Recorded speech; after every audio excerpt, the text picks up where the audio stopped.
to Historically Incorrect. I'm Abraham Lincoln, joined by three men who helped design a nation, and we're here to discuss what's left of it. We fought for liberty, and somehow you've turned it into a comment section. Freedom of speech used to mean courage. Now it means who can yell the loudest without losing sponsorships. We once built a republic on the idea that free speech was sacred.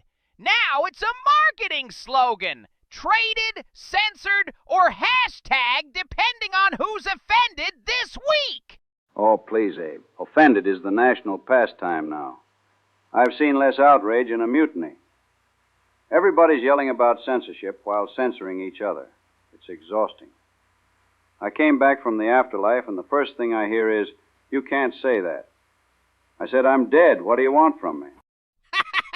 General, we're barely a minute in, and you've already declared war on everyone. I'm not declaring war. I'm just saying.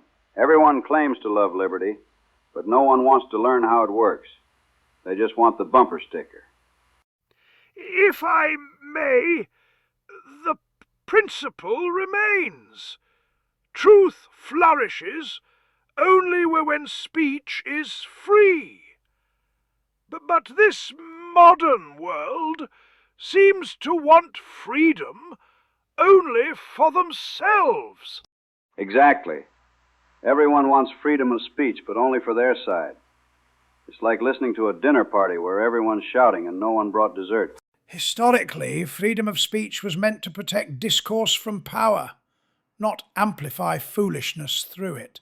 Thank you, Jimmy. That's exactly what I'm saying. You give everyone a megaphone, and suddenly the loudest guy in the room thinks he's Socrates. In my day, the loudest man was often just the one closest to the crowd. Now, he's the one with the best algorithm. Algorithm schmalgorithm. It's mob rule with better fonts. And yet, George, you defended a nation built on that very mob. Sure, Tom.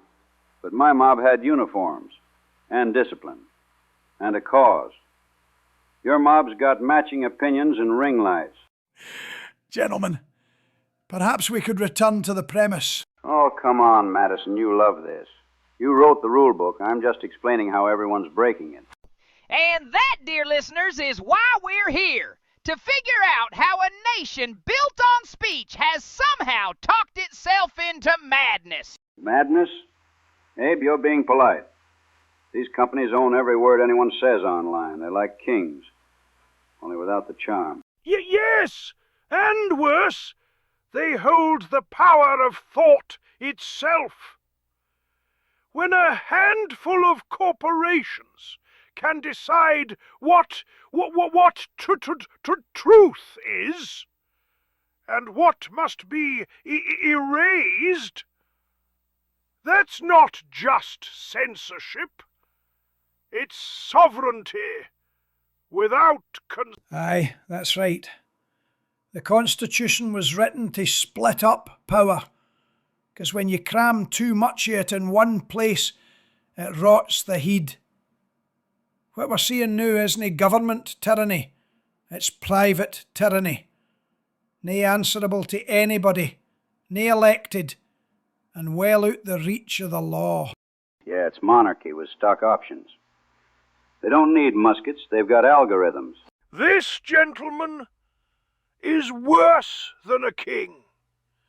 A monarch rules in the open, but these corporations govern in secret.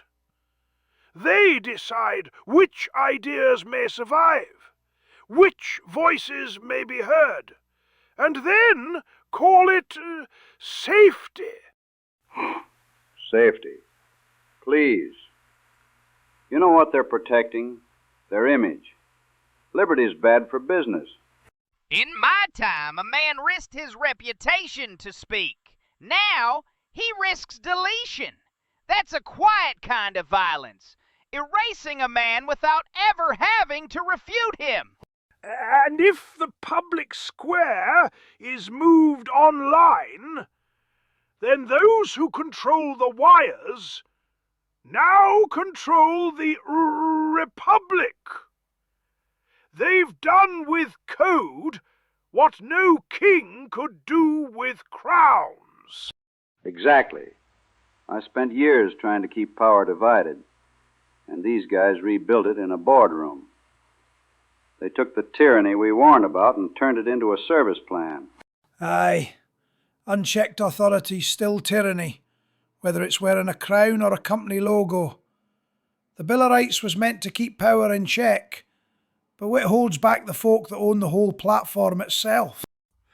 There can be no freedom where discussion is permitted only by permission. The moment a private entity can silence a citizen, the republic is reduced to a courtesy. Yeah, and the courtesy expires every quarter. I can't help wondering, what would they have done with my speeches today? Aye. Probably marked down as divisive rhetoric, so it is. Or marked partly false by some apparatchik who's never read a history book. Context missing. Civil war may cause discomfort. Gentlemen, liberty doesn't vanish all at once. It dies in silence, one deleted thought at a time. And the louder the crowd yells freedom, the less it actually means so it does. When I spoke of light and darkness, I never imagined it would be a screen. Yeah, Tom. And now everyone's staring at it, waiting for permission to think. Then perhaps our unfinished work wasn't to build a republic, but to remind it why truth must be free. And maybe, if we're lucky, to convince them that thinking isn't a hate crime. And maybe, if we're really lucky, to get through one argument without somebody claiming to be a victim. Careful there, General. Victimhood's the next episode. Don't jump the musket. I was loading it, not firing it. You both might want to keep your safety on. Given the topic, that may not be possible. This has been Historically Incorrect. May your thoughts stay free and your courage louder than your comfort.